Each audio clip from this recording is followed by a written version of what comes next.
Assalamualaikum warahmatullahi wabarakatuh. Perkenalkan, nama saya Sandi Prantoro.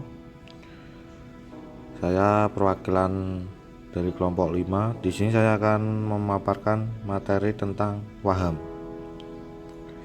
Yang pertama, definisi. Waham adalah suatu keyakinan yang salah yang dipertahankan secara kuat dan terus-menerus namun tidak sesuai dengan kenyataan. Keyakinan yang salah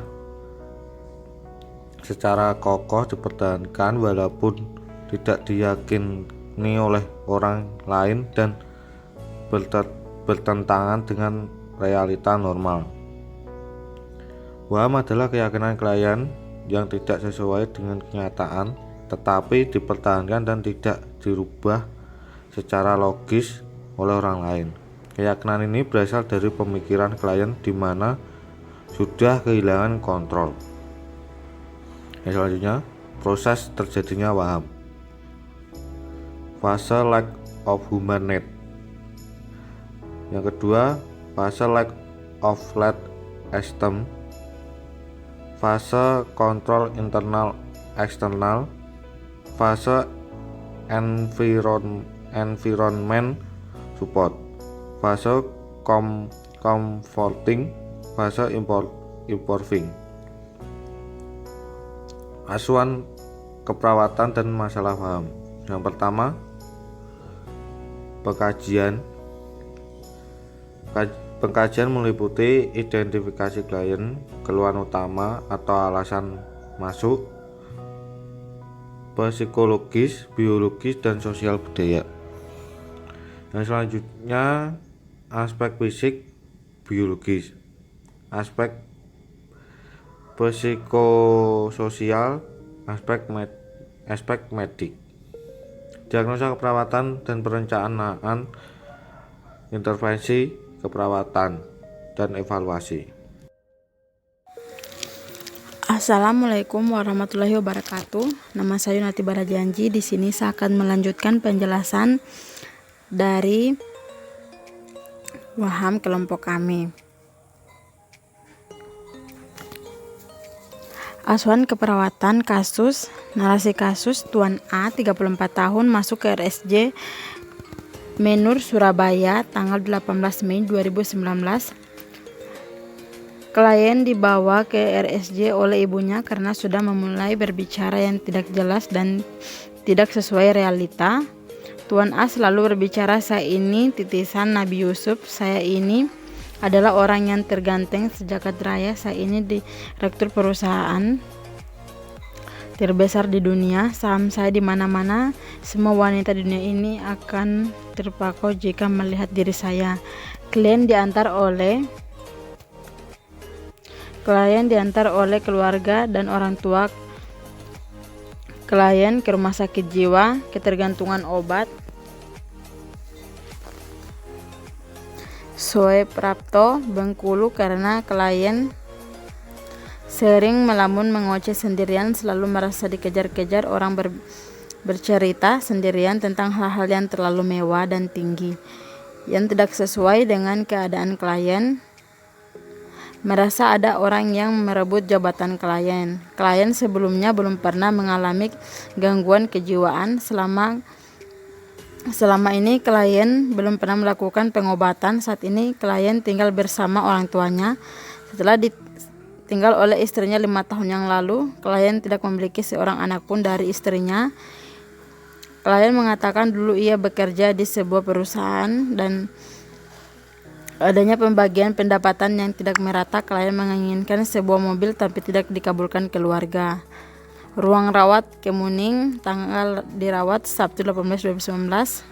Identitas pasien: nama Tuan A, jenis kelamin laki-laki, umur 34 tahun, informal orang tua klien, agama Islam, alamat Timur Indah, tinggal tanggal pengkajian 21 Mei 2019. Alasan masuk: Klien diantar oleh keluarga dan orang tua klien ke rumah sakit jiwa tergantungan obat Soe Prapto, Bengkulu, karena klien sering melamun, mengoceh sendirian, selalu merasa dikejar-kejar Orang bercerita sendirian tentang hal yang terlalu mewah dan tinggi yang tidak sesuai dengan keadaan klien, merasa ada orang yang merebut jabatan klien. 3. Faktor predisposisi. Klien sebelumnya belum pernah mengalami gangguan kejiwaan. Selama ini klien belum pernah melakukan pengobatan. Saat ini klien tinggal bersama orang tuanya setelah ditinggal pergi oleh istrinya 5 tahun yang lalu. Klien tidak memiliki seorang anak pun dari istrinya. Ini klien mengatakan dulu ia bekerja di sebuah perusahaan dan adanya pembagian pendapatan yang tidak merata. Klien menginginkan sebuah mobil tapi tidak dikabulkan oleh keluarga. Keluarga klien mengatakan klien sering melamun, mengoceh sendirian, yang selalu merasa dikejar-kejar, bercerita hal-hal yang terlalu mewah dan tinggi yang tidak sesuai dengan keadaan klien. Adanya orang yang mau berebut posisi jabatan klien. 4. Faktor presentasi. Klien sering menyendiri, duduk di samping ruangan bagian luar, tidur-tiduran, jalan mondar-mandir, mengoceh sendirian, sering diajak bercerita, selalu bercerita bahwa ia memiliki jabatan yang tinggi. Masalah keperawatan, kerusakan verbal, harga diri rendah.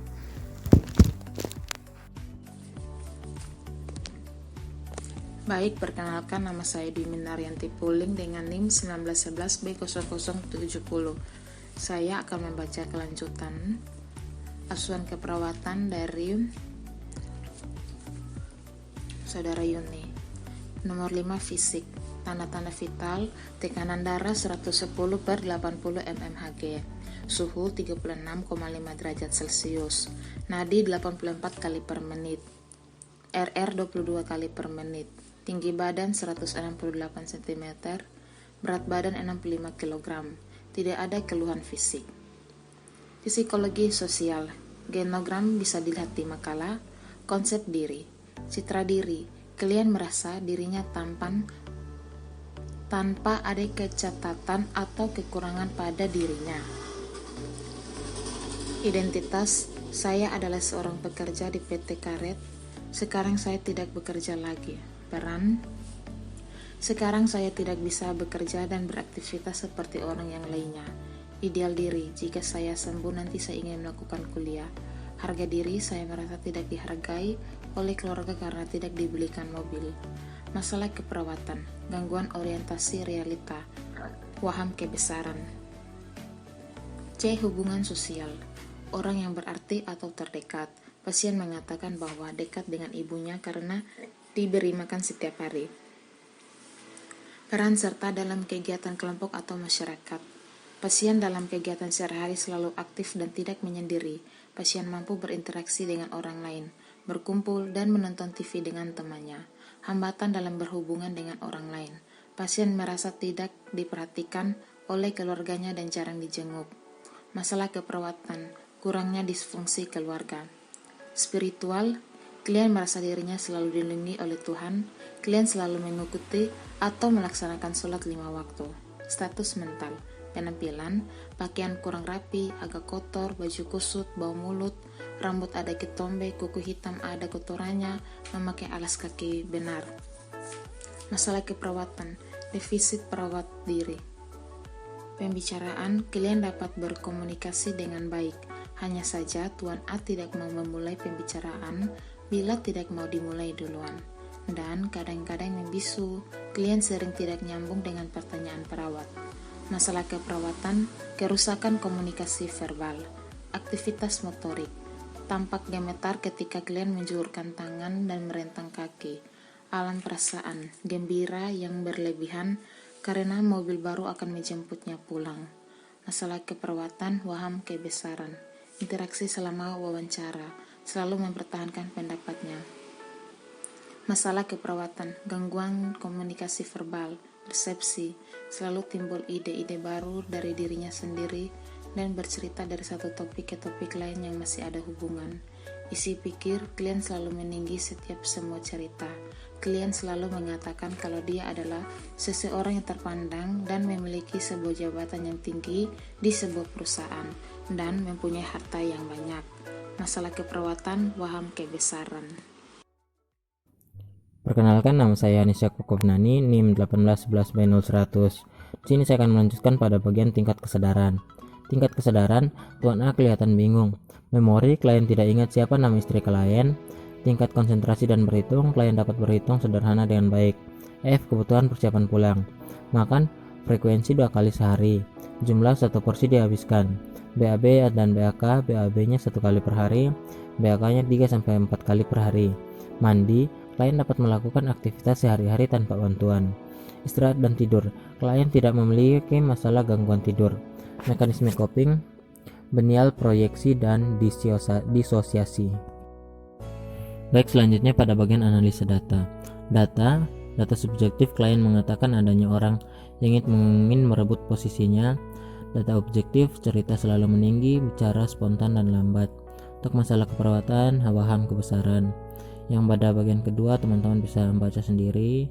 Untuk masalah keperawatannya harga diri rendah. Yang ketiga untuk masalah keperawatannya gangguan komunikasi verbal. Selanjutnya pada bagian data penunjang di nomor 4 untuk masalah keperawatannya defisit perawatan diri. Bagian nomor 5 untuk masalah keperawatannya kurangnya disfungsi keluarga. Baik, pada bagian intervensinya ini mungkin teman-teman bisa baca sendiri untuk mempersingkat waktunya. Itu ada pada bagian diagnosa keperawatannya, data pada bagian perencanaannya, tujuannya, kriteria evaluasi, intervensinya, dan pada bagian rasionalnya. Teman-teman bisa baca sendiri. Nanti ada file PPT-nya sendiri dan juga file makalah yang akan kami kirimkan. Baik, ini pada bagian lanjutan dari intervensi tadi. Teman-teman bisa baca sendiri. Ini bagian intervensinya. Ini juga masih pada bagian intervensinya, teman-teman bisa baca sendiri. Ini bagian intervensinya. Selanjutnya ini juga masih pada bagian intervensinya, ada TOK 1 di sana, teman-teman bisa baca sendiri. Untuk diagnosa di sini, proses pikir waham kebesaran berhubungan dengan harga diri rendah kronis. Selanjutnya ini adalah bagian TOK 2-nya, teman-teman bisa baca sendiri. Diagnosanya masih sama seperti pada bagian TOK 1 tadi. Baik, selanjutnya ini ada pada bagian TOK 3, 4, dan 5. Untuk itu teman-teman bisa baca sendiri. Untuk TOK 3-nya, klien dapat mengevaluasi dirinya. TOK 4, klien dapat membuat rencana yang realistis. TOK 5, klien mendapat dukungan dan keluarga untuk meningkatkan harga dirinya. Baik, selanjutnya ini pada bagian implementasi dan evaluasinya. Untuk tanggal 21 Mei 2019, nomor diagnosa TOK 1. Implementasinya teman-teman bisa baca sendiri. Bagian evaluasi, S-nya nama saya A, O-nya suara pelan, cara spontan, ekspresi tenang. A, adanya hubungan saling percaya. B, mengidentifikasi kemampuan yang dimiliki. Untuk berikutnya TOK 2, implementasi teman-teman bisa baca sendiri. Evaluasinya juga teman-teman bisa baca sendiri. Ini untuk bagian lanjutan. Untuk TOK 3-nya implementasi teman-teman bisa baca sendiri. Evaluasinya S, klien mengatakan saya ingin memiliki sebuah mobil. O-nya emosi sedikit meningkat, suara pelan, kontak mata. A-nya telah dapat diidentifikasi kebutuhan klien. P, pertemuan berikutnya berhubungan dengan realita. TOK 4, S-nya klien bercerita tentang masa lalunya. O, semangat, kontak mata, banyak berbicara tentang apa yang dia miliki. TOK 5, klien mengatakan sudah tahu bentuk obat dan nama obat. O, memperhatikan obat yang diminumnya. Baik, demikian presentasi dari kelompok kami. Saya mewakili teman-teman sekelompok. Kami mohon maaf jika ada kesalahan dalam pengucapan kata dalam presentasi ini. Sekian dan terima kasih, semoga bermanfaat.